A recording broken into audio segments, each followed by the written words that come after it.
Hi guys, നമ്മൾ വണ്ടി എടുത്തിട്ട് എന്തായാലും 2 ദിവസമായി. അപ്പോൾ എന്തായാലും വണ്ടി ഒന്ന് സ്റ്റാർട്ട് ചെയ്ത് വെക്കാമെന്ന് വിചാരിച്ചു.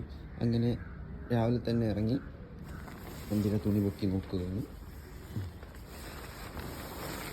ഓക്കെ, വണ്ടി കഴുകാനൊക്കെ സമയം. നമുക്ക് എന്തായാലും ഇപ്പോൾ ഒന്ന് സ്റ്റാർട്ട് ചെയ്ത് ചൂടാക്കാം.